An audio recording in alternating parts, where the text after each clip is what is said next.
la diferencia entre depresión y depresión mayor?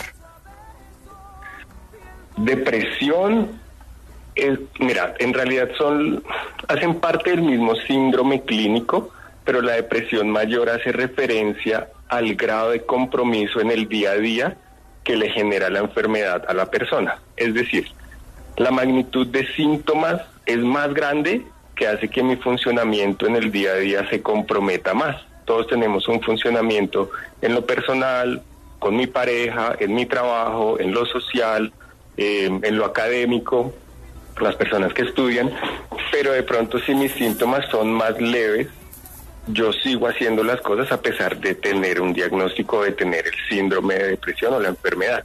Pero cuando los síntomas son más fuertes o son mayores en número, pues me generan un grado más grande de disfuncionalidad, y eso hace referencia a la depresión mayor o a la depresión grave. Sí. Doctor, ¿y cuáles serían esos síntomas? Por definición, la depresión es ánimo triste y o acompañado o aparte de una pérdida del interés por las cosas que normalmente yo hago, o una pérdida del placer por las cosas que yo hago, más, o sea, puede estar cualquiera de esos dos, tristeza y o pérdida del interés por las cosas, más otro tipo de síntomas que pueden ser sentimientos de culpa, sentimientos o sensación de cansancio, cambios en el sueño, cambios en el apetito, cambios en la concentración, ideas de desesperanza, sentimientos de inutilidad, enlentecimiento en el pensamiento o en la conducta motora, en lo que yo hago cada día. Hay una diferencia muy grande, o hay que tener en cuenta una diferencia muy grande entre una emoción y un estado de ánimo. Porque yo puedo estar triste o tener esta pérdida de interés por las cosas como una emoción que sube y baja en X cantidad de tiempo, que generalmente es corto, y otra cosa es tenerlo en un estado de ánimo que normalmente se define como la mayor parte del día por la mayoría de días dentro de 2 semanas. Esa es la definición de depresión: tristeza o pérdida del interés la mayor parte del día, la mayoría de días, al menos en 2 semanas. Mire, doctor, a mí esa definición me deja un poco aquí medio confundida, y le voy a decir por qué.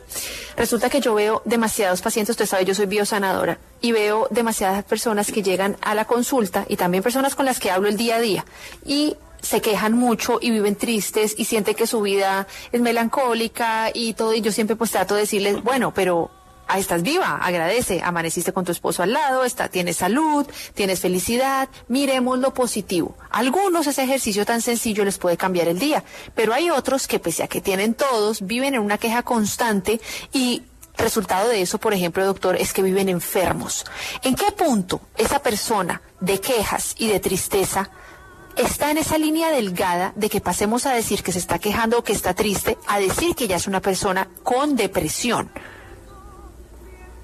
Cuando compromete su funcionalidad, yo creo que es el tema de ya es depresión, que está hacia lo moderado a lo grave.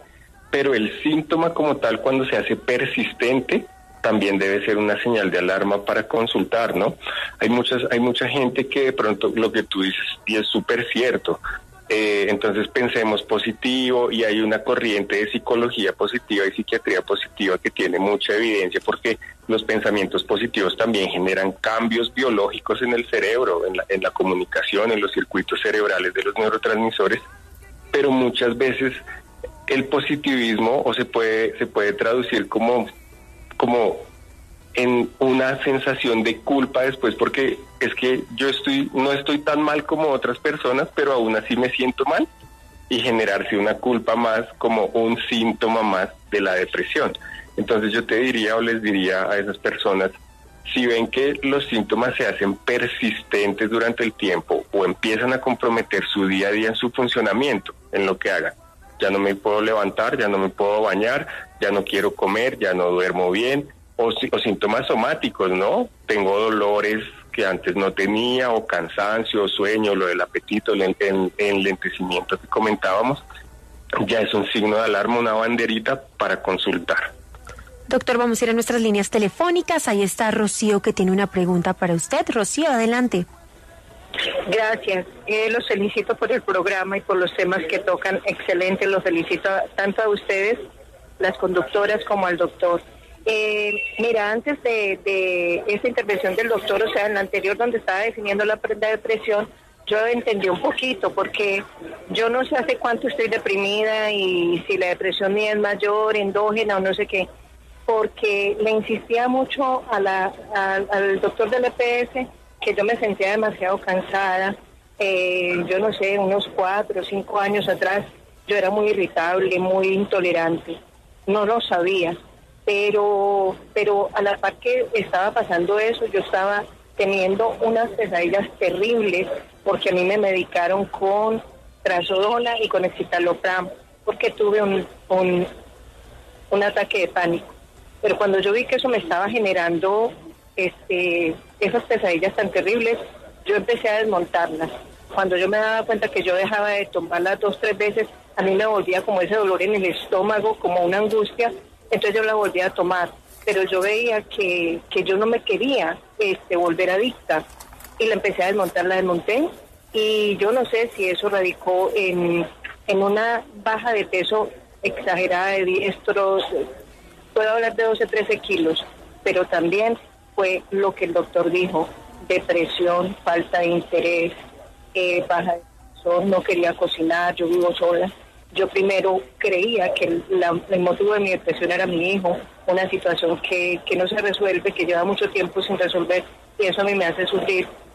Pero también he descubierto que por fin me dieron una cita de psicología, me siento muy bien. Dejé de llorar porque lloraba mucho, hasta con ver una película y sentía la situación parecida a la mía, entonces yo lloraba. Aún lloro un poquito, pero con las citas del psicólogo se han ido disminuyendo, he ido como cogiendo impulso, como más interés, pero sin embargo he llegado a pensar en no vivir. Sí, resalto varias cosas de lo que nos cuentan, porque inicialmente cuando ella o sea, empecemos con el médico inicial, digamos la atención primaria, donde le dan el medicamento a la señora o los medicamentos. Muchas veces esta atención primaria, pues todos como médicos tenemos una formación básica en salud mental, como también en otras especialidades, pero muchas veces esa atención primaria se hace como desde dos puntos de vista. O una atención primaria que diagnostica a través de cuestionarios, o una atención primaria que puede derivar a un especialista, obviamente según la gravedad de la situación.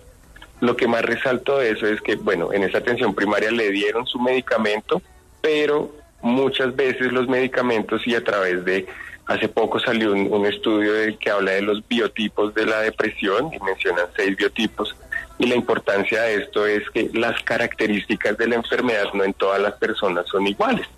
Muchas veces yo puedo tener más síntomas somáticos y otra persona puede tener, como la señora nos comentaba, irritabilidad, que puede ser otro síntoma del estado del ánimo no físico, aunque ella también se le combinaba este tema de la pérdida de peso y esto. Entonces los biotipos de la depresión son muy importantes para dirigir el tratamiento. Así como no todas las depresiones son iguales en todas las personas, así compartamos los mismos síntomas, también priman y están muy importantes las características de la personalidad de cada quien para sobrellevar, para vivir o para afrontar la enfermedad. Entonces, hablando de los biotipos, de pronto el medicamento, no porque sea malo ni bueno, pero de pronto podría haber otro que pudiera ser un poco más efectivo. Muchas veces en psiquiatría el inicio de los antidepresivos se vuelve un tema de ensayo y error. Entonces comenzamos, si le puede ir muy bien, pero puede que no sea tan efectivo, y eso no quiere decir que el medicamento sea malo o que la depresión sea más grave de lo que pensábamos, sino que no era el medicamento indicado para esa persona, por cuestiones genéticas, por el metabolismo o por el biotipo de la depresión. Y también resalto mucho dentro de lo que ella nos cuenta, que ella menciona muy claramente: empecé a ir a citas de psicología y empecé a sentirme mucho mejor. Entonces, todos los tratamientos en depresión y toda la evidencia en las investigaciones muestra que si bien el medicamento es efectivo, la psicoterapia también es efectiva. Pero cuando se combinan los dos, la psicoterapia y los medicamentos, primero que todo, hay mayor efectividad que no hacer nada o que utilizar consejos o que utilizar medicamentos que sean placebos, esto para efectos de investigación. Tienen más efectividad en el tiempo en el que se resuelven los síntomas y además tienen un beneficio más duradero en el tiempo, o sea, al final evitan las recaídas cuando se combinan las dos cosas, medicamento y psicoterapia.